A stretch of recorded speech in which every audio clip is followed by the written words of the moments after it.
Student, पिछले video में हम लोग बेंजोइक एसिड का केमिकल प्रॉपर्टीज पढ़ रहे थे और उसी से रिलेटेड कुछ एक केमिकल प्रॉपर्टीज बाकी रह गया था। जैसे अभी आप स्ट्रक्चर देख रहे हो बेंजोइक एसिड का गुड पर। एक्चुअली सबसे पहले हम इसका रेजोनेंस स्ट्रक्चर बताते हैं ताकि इलेक्ट्रोफिलिक सब्स्टिट्यूशन रिएक्शन समझ में आ सके। बेंजोइक एसिड में COOH ग्रुप लगा हुआ है, कार्बोनिल ग्रुप कंटेनिंग कंपाउंड है, और बेंजल्डिहाइड में भी कार्बोनिल ग्रुप कंटेनिंग कंपाउंड। अगर याद होगा आपको बेंजल्डिहाइड का रेजोनेंस स्ट्रक्चर, तो वहाँ इलेक्ट्रोफिलिक सब्स्टिट्यूशन रिएक्शन सिर्फ मेटा पोजीशन पर था, क्योंकि ऑर्थो और पारा पर न्यूक्लियोफिलिक साइट डेवलप कर रहा था, पॉजिटिव चार्ज डेवलप कर रहा था। बिल्कुल सेम कंसेप्ट यहाँ पर भी होगा। इस कार्बोनिल ग्रुप में ऑक्सीजन का इलेक्ट्रोनेगेटिविटी ज्यादा है कंपेरेटिव टू कार्बन, तो यहाँ का ये बॉन्ड इस ऑक्सीजन पर शिफ्ट करेगा और इसे सेटिस्फाई करने के लिए कार्बन यहाँ का ये बॉन्ड इस जगह पर शिफ्ट करेगा। यानी कि अगले स्टेप में जब इसके रेजोनेंस स्ट्रक्चर को लिखेंगे तो यहाँ ऑक्सीजन OH ग्रुप हो गया, यहाँ pair of electron minus charge, हालांकि दो पेयर ऑफ इलेक्ट्रॉन पहले से भी रहता है। अगर आप इसको लेकर के चलते हो कि पहले से भी 2 पेयर ऑफ इलेक्ट्रॉन है ऑक्सीजन के पास में, तो अब यहाँ 3 पेयर ऑफ इलेक्ट्रॉन हो गया। इस जगह का बॉन्ड यहाँ शिफ्ट किया, अब इस कार्बन एटम के ऊपर में डबल कोवेलेंट बॉन्ड आ जाएगा। अब इस बेंजीन में ये पोजीशन और ये पोजीशन पे डबल बॉन्ड वैसे ही है। यहाँ का इलेक्ट्रॉन यहाँ शिफ्ट किया है, इसका मतलब ऑर्थो पोजीशन पर पॉजिटिव चार्ज डेवलप करेगा। अगले स्टेप में ये बॉन्ड यहाँ शिफ्ट करेगा। अब जैसे यहाँ शिफ्ट किया तो यहाँ डबल बॉन्ड बनेगा और इस पारा पोजीशन पर पॉजिटिव चार्ज डेवलप करेगा।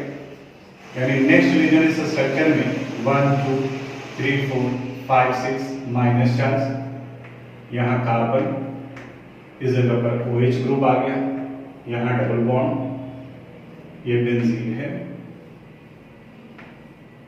ये आ गया और इस जगह पर पॉजिटिव चार्ज हुआ। अब ये बॉन्ड फिर यहाँ शिफ्ट करेगा। जैसे ही इस जगह पर शिफ्ट करेगा एडजेसेंट पोजीशन पर, अगले स्टेप में इनके रेजोनेंस स्ट्रक्चर ऐसे लिखेंगे 1 2 3 4 5 6 माइनस चार्ज। अगर ये साफ नहीं दिख रहा है तो इसको एक बार फिर से बता रहे हैं कि यहाँ से इस जगह पर शिफ्ट करेगा, इस वाले बॉन्ड पर कार्बन OH, यहाँ ये बेंजीन रिंग, ये डबल बॉन्ड और यहाँ पॉजिटिव चार्ज। नेक्स्ट स्टेप में ये बॉन्ड यहाँ शिफ्ट करेगा और इस जगह का पेयर ऑफ इलेक्ट्रॉन यहाँ आएगा। यानी अब ये स्ट्रक्चर फर्स्ट वाले स्ट्रक्चर के जैसा मैच करेगा। ऑक्सीजन डबल बॉन्ड कार्बन, यहाँ OH सिंगल बॉन्ड और ये बेंजीन रिंग। अब दिख क्या रहा है, ये ऑर्थो पोजीशन हो गया, ये पारा है, ये ऑर्थो है।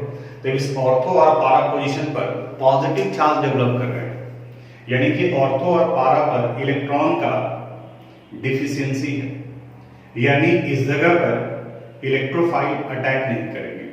तो अगर इलेक्ट्रोफिलिक सब्स्टिट्यूशन रिएक्शन होना है तो वो सिर्फ कौन से पोजीशन पर जुड़ सकता है, यानी कि मेटा पोजीशन पर वो जुड़ सकता है।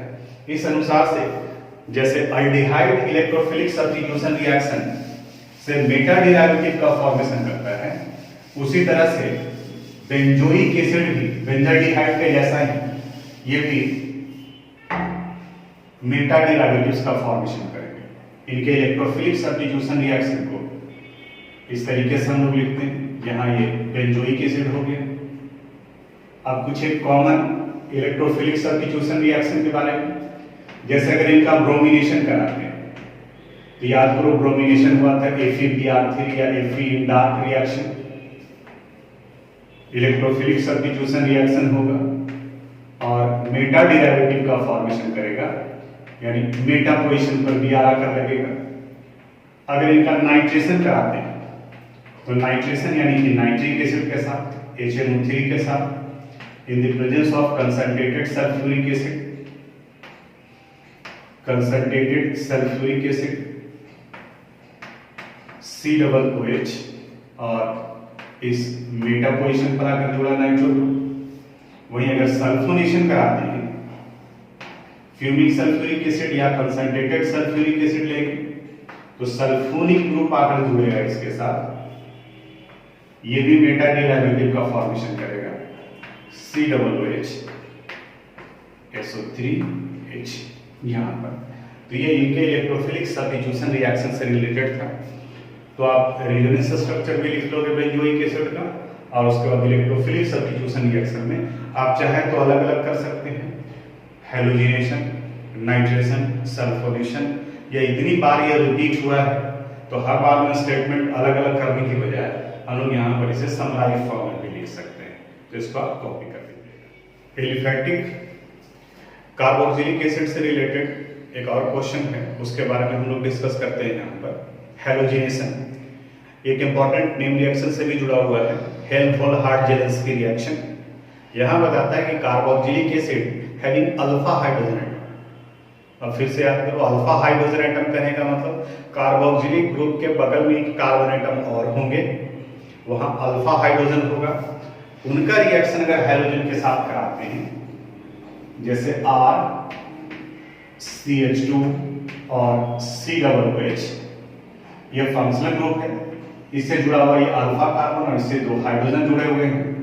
इनका रिएक्शन जब हैलोजन के साथ कराते हैं, क्लोरीन या bromine in the presence of red phosphorus, तो ये अल्फा पोजीशन पर हैलोजन अटैच होता है, RCH और COOH, alpha hello carboxylic acid, और इसी रिएक्शन को हेल्महोल्ट्ज-जेलेंस्की रिएक्शन कहते हैं। आप कई जगह पर डिफरेंसेस देखे होंगे। अब यहां देखो, अगर हम लोग फॉर्मिक एसिड को लेते हैं तो फॉर्मिक एसिड में तो सिर्फ एक ही कार्बन एटम है, इनका फॉर्मूला है HCOOH, HCOOH, और एसिटिक एसिड का फॉर्मूला हो गया CH3COOH। तो HCOOH के केस में तो अल्फा कार्बन एटम ही नहीं है, तो अल्फा हाइड्रोजन कहां से होगा? तो ये हेल्महोल्ट्ज-जेलेंस्की रिएक्शन शो नहीं करेगा। जबकि एसिटिक एसिड के केस में कार्बन एटम है, हाइड्रोजन एटम भी है इसके पास, अल्फा हाइड्रोजन भी है, तो ये हेल्महोल्ट्ज-जेलेंस्की रिएक्शन शो करेगा। तो जो डिफरेंस पूछा जाता है फॉर्मिक एसिड एसिटिक एसिड, ये कोई अलग से टॉपिक नहीं है, ये अगर तुम खुद से खोजने की कोशिश करते हो तो इसी तरीके से निकलेगा ये कि हाँ वो कौन सा रिएक्शन शो करेगा, कौन ये रिएक्शन शो नहीं करेगा, और उसी केमिकल प्रॉपर्टीज के अनुसार से हम उसको क्लासिफाई करते हैं। ये डिफरेंस होगा, एसिटिक एसिड में ये रिएक्शन होगा, फॉर्मिक एसिड में ये रिएक्शन नहीं होगा। तो ये रिएक्शन आप नोट कर लीजिएगा, हेल्महोल्ट्ज-जेलेंस्की रिएक्शन कहा जाता है। अगर आप कोई एग्जाम्पल भी लेकर के चलना चाह रहे हैं, जैसे CH3COOH, और सपोज इनका ब्रोमीन से रिएक्शन करा दिए in the presence of red phosphorus, तो अब ये रिएक्शन आ जाएगा CH2 COOH, और यहां पर ये आ गया ब्रोमीन, यानी कि क्रिया। तो इसको आप नोट कर लीजिए। अब हम लोग acidic strength of carboxylic acid पर आते हैं। बहुत इंपॉर्टेंट 1 मार्क्स का क्वेश्चन यहां से पूछा जाता है, और कई क्वेश्चन आपको इनसाइड बुक में ही मिलेंगे। हालांकि इसके कंसेप्ट के बारे में हम लोग अल्कोहल में पढ़े हैं, बिल्कुल वही कंसेप्ट यहां पर भी अप्लाई करेंगे। Carboxylic acid RCOOH aqueous solution में आयोनाइज करता है एज RCOO- प्लस H+। अगर आप वाटर को भी इंक्लूड कर लेते हैं, यानी RCOOH और प्लस H2O, तो जहां H+ लिखा हुआ है उसकी जगह पर हाइड्रोनियम आयन आ जाएगा, RCOO- प्लस H3O+। तो हाइड्रोजन आयन और हाइड्रोनियम आयन ये प्रोड्यूस करता है, इस वजह से ये एसिडिक नेचर का होगा। अगर इनके कार्बोक्सिलिक ग्रुप के स्ट्रक्चर को हम लोग देखें तो C डबल बॉन्ड O और ये H, एक्चुअली यही हाइड्रोजन आयोनाइज करता है, यानी ये कन्वर्ट करता है C डबल बॉन्ड O- और यहाँ ये हाइड्रोजन H+ में। अल्कोहल का जो कंसेप्ट था वही कंसेप्ट यहाँ अप्लाई करेंगे। अगर इसके साथ में attached group electron pumping group हो, इलेक्ट्रॉन प्रोवाइड करने वाला हो, तो इस हाइड्रोजन के आयोनाइज होने का चांस कम हो जाएगा, इसका टेंडेंसी घट जाएगा, यानी एसिडिक स्ट्रेंथ कम हो जाएगा। वहीं अगर इसके साथ में इलेक्ट्रॉन विथड्रॉइंग ग्रुप लगा हो, खींचने वाला ग्रुप लगा हुआ, minus I effect producing group लगा हुआ, तो ये कार्बन से डिमांड करेगा, कार्बन ऑक्सीजन से डिमांड करेगा और ऑक्सीजन हाइड्रोजन से, यानी कि आयोनाइज करने का एक्सटेंट बढ़ेगा।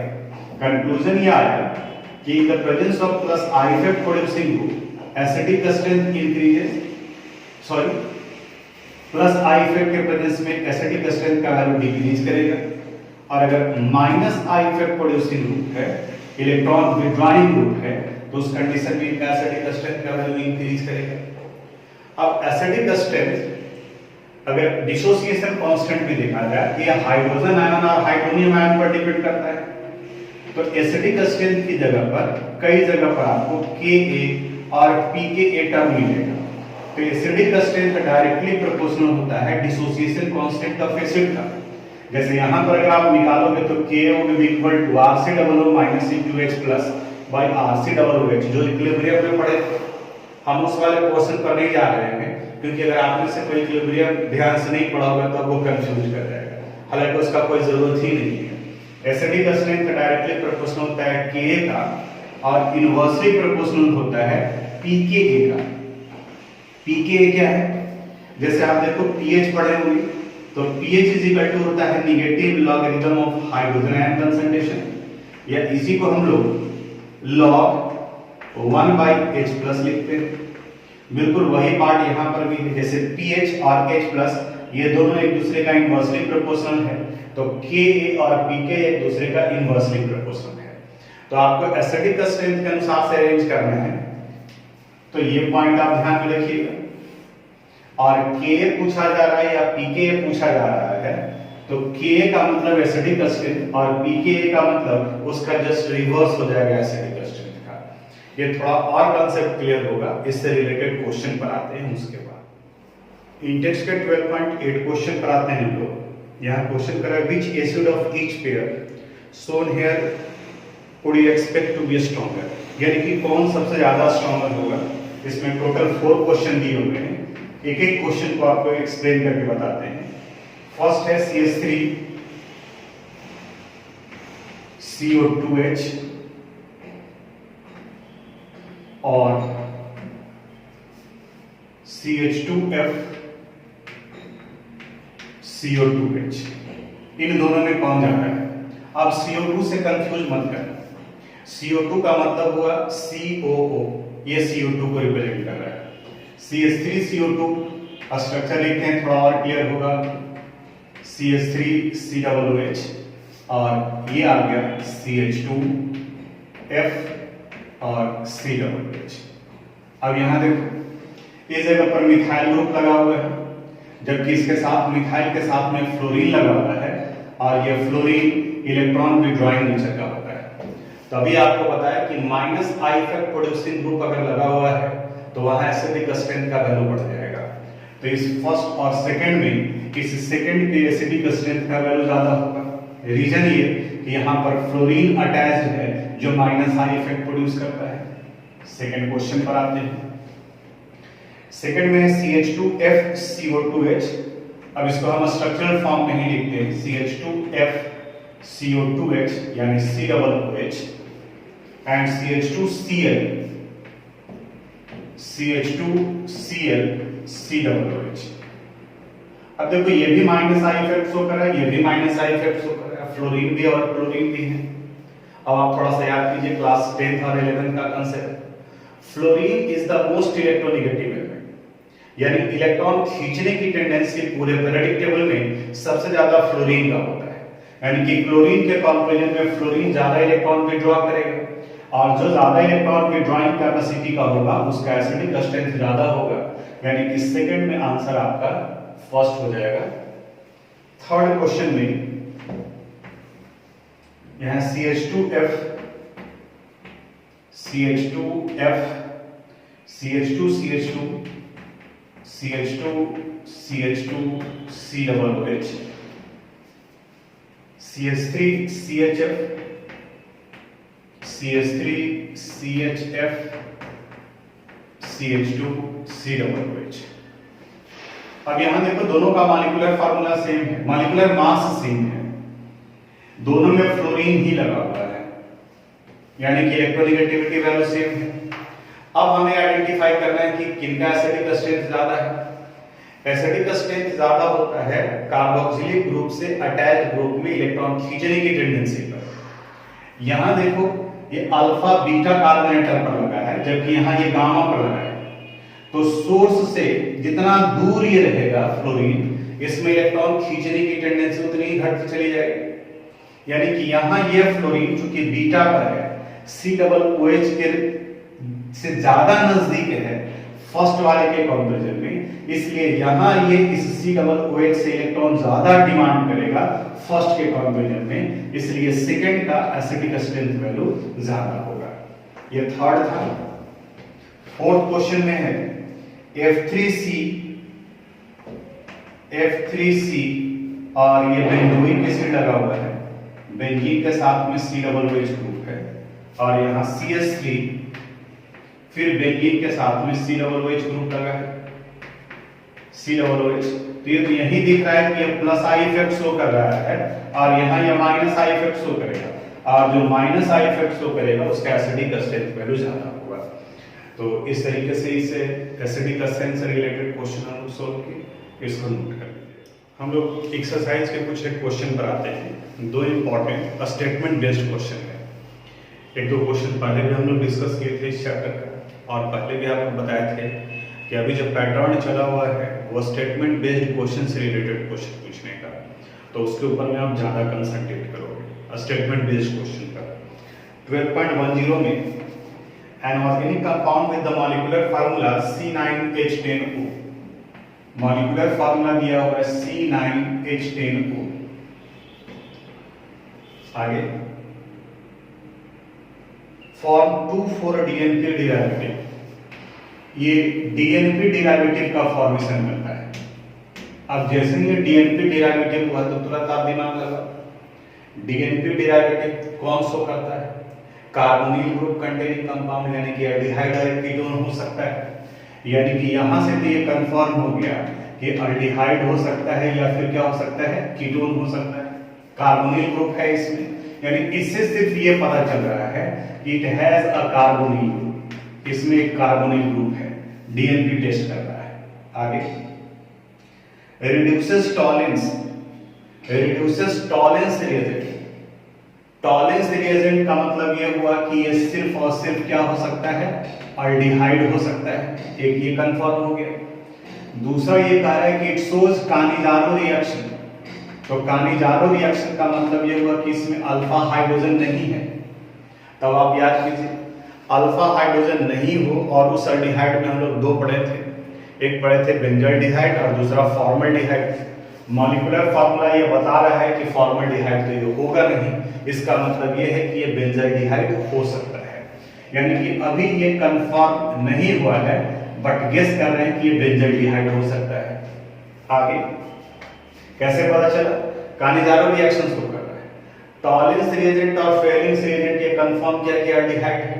फिर से और पीछे आते हैं, 2,4-DNP के साथ रिएक्शन कंफर्म करता है कि जैसे कार्बोनिल ग्रुप। अब ये कार्बोनिल ग्रुप एल्डिहाइड भी हो सकता है और कीटोन भी, लेकिन चूंकि ये टॉलेंस रिएजेंट और फेलिंग्स रिएजेंट के साथ रिएक्शन कर रहा है, इसका मतलब ये कार्बोनिल ग्रुप एल्डिहाइडिक नेचर का हो गया। फिर आगे कहता है कि कानिजारो रिएक्शन शो करता है, इसका मतलब इसमें अल्फा हाइड्रोजन एटम नहीं है। अल्फा हाइड्रोजन एटम नहीं है, इसका मतलब डायरेक्ट ये बेंजीन रिंग से जुड़ा हुआ है। फॉर्मल्डिहाइड तो ये हो नहीं सकता है। आगे का reaction, on vigorous oxidation it give benzene 1,2-बेंजीन डाइकार्बोक्सिलिक एसिड। यानी कि अगर इनका स्ट्रॉन्ग ऑक्सीडेशन कराते हैं, then it result the formation of benzene 1,2-डाइकार्बोक्सिलिक एसिड, COOH और COOH। इसका मतलब इन दोनों पोजीशन पर ही कोई ग्रुप लगा हुआ रह सकता है। एकदम एक चीज ध्यान से समझोगे। एक तो ये कंफर्म हो गया कि एल्डिहाइड है तो ये ऑक्सीडाइज कर गया COOH में। अब विग्रस ऑक्सीडेशन में अगर कीटोन रहता तब फिर उस कंडीशन में कानिजारो रिएक्शन भी ये वो वहां पर भी वो इंटरफेरेंस हो करता।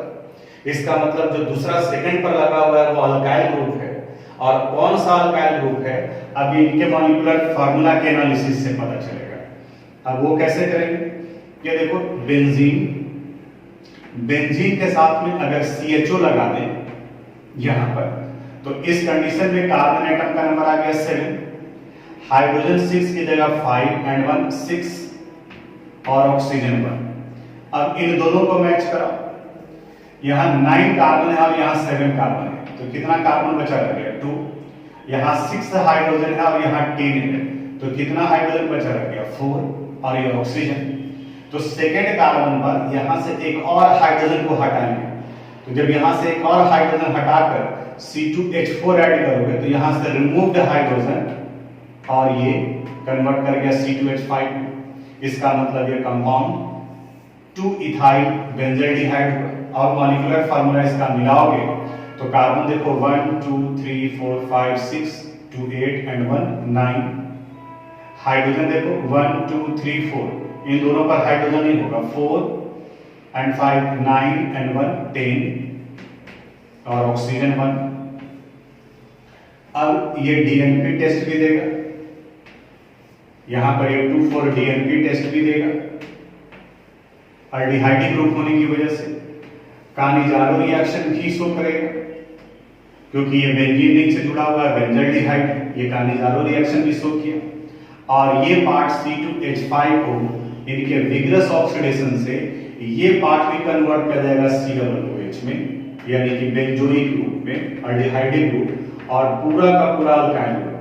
याद कीजिएगा अल्काइल बेंजीन के ऑक्सीडेशन में हम लोग पढ़े हैं कि entire carbon chain, entire hydrocarbon oxidise into COOH group, यानी कि मिथाइल है, इथाइल है, प्रोपाइल है, इस पर डिपेंड नहीं करता है, ये पूरा का पूरा COOH में ऑक्सीडाइज हो जाएगा।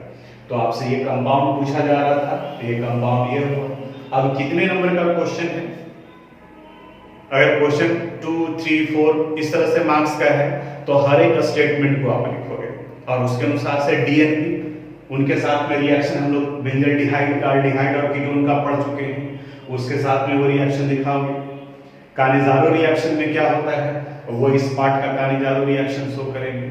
अगर सिर्फ 1 या 2 मार्क्स का है, आपसे ये क्वेश्चन पूछा जा रहा है तो आप सिर्फ ये लिखोगे, उस पर आपको मार्क्स मिलेगा। एक्सरसाइज 12.11 ये भी स्टेटमेंट बेस्ड एक क्वेश्चन है।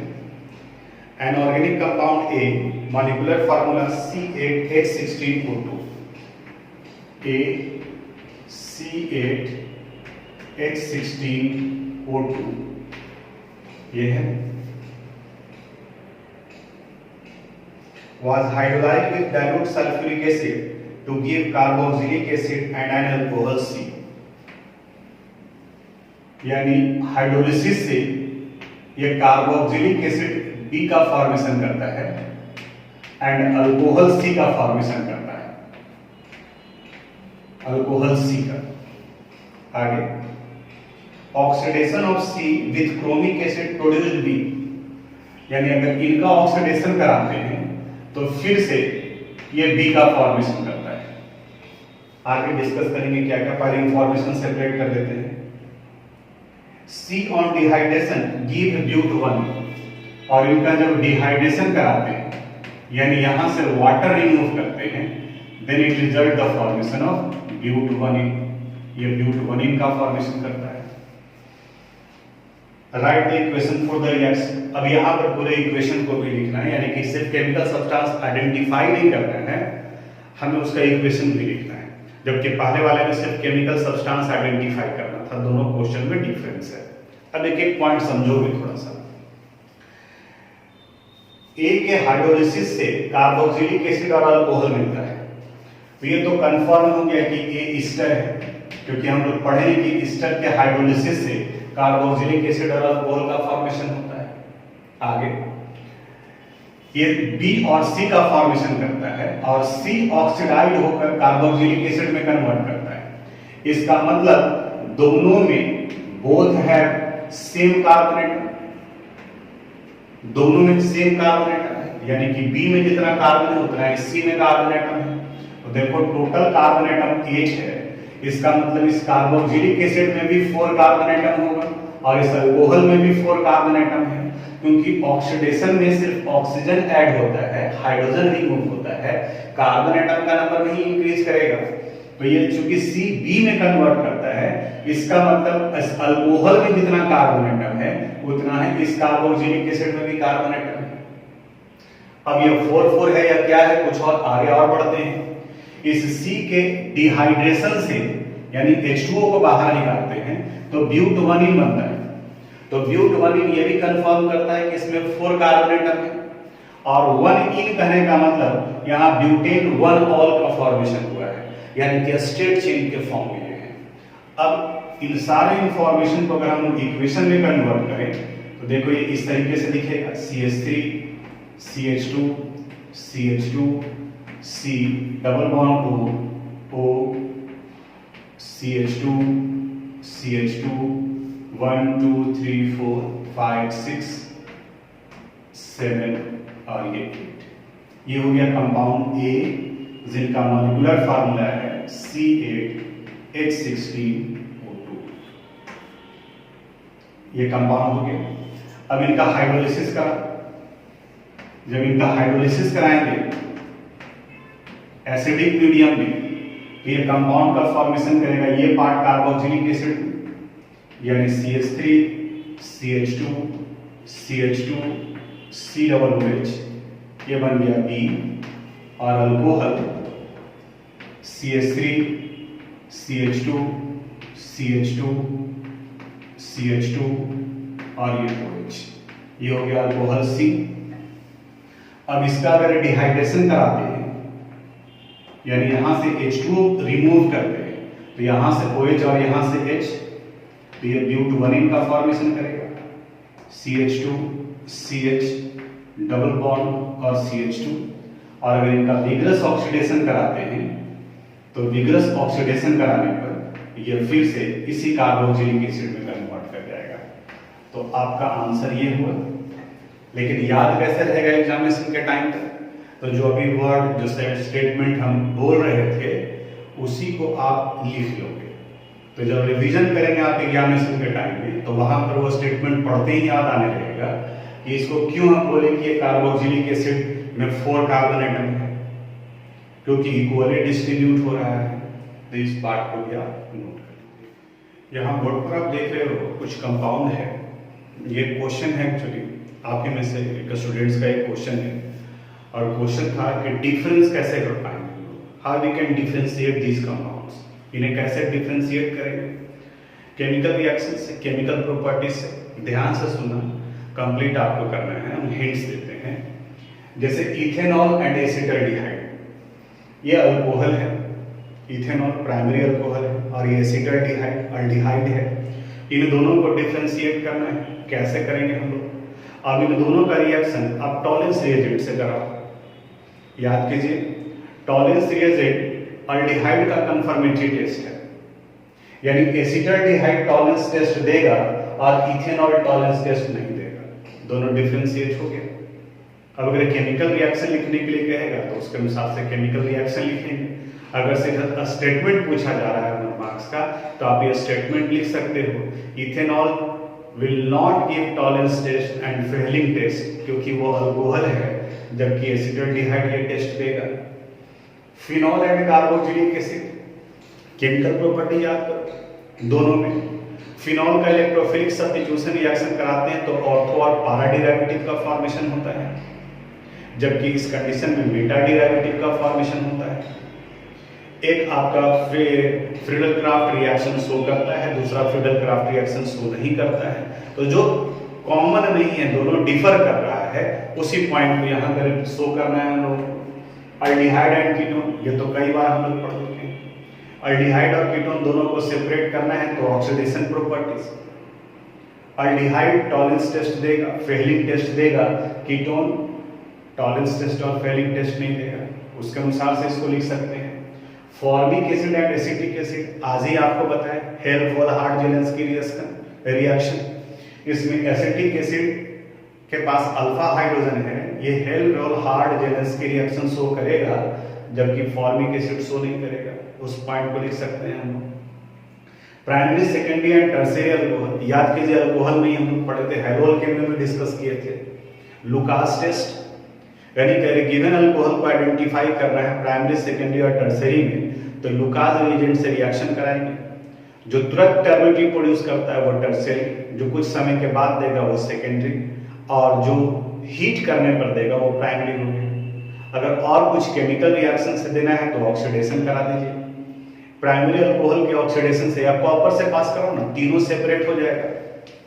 प्राइमरी अल्कोहल को पास कराते हैं हीटेड कॉपर से, तो वो ऑक्सीडाइज होकर अल्डिहाइड में कन्वर्ट करेगा, दूसरा कीटोन में कन्वर्ट करेगा और तीसरा डिहाइड्रेट हो जाएगा। तो ये इनके केमिकल प्रॉपर्टी से रिलेटेड हम लोग कर सकते हैं। तो ये इतना कुछ था पढ़ना हम लोग को aldehyde, ketone and carboxylic acid में। तो ये चैप्टर अब यहाँ कंप्लीट हो रहा है। अगले क्लास में लास्ट चैप्टर अमाइन में स्टार्ट करेंगे। तब तक आप इसको पढ़ेंगे आप ध्यान से और खुद से थोड़ा सा अप्लाई करने का कोशिश करो, क्योंकि ऑर्गेनिक के एंड पर पहुंच गए हैं लोग। कई क्वेश्चन दिया हुआ है, थोड़ा सा उसका सॉल्यूशन देखने का कोशिश करो। अगर डाउट होता है तो फिर हम लोग उसको ऐड करेंगे किसी दूसरे वीडियो में या फिर अलग से बनाने के बाद में डिस्कस करेंगे। तो आज यहीं तक, थैंक यू।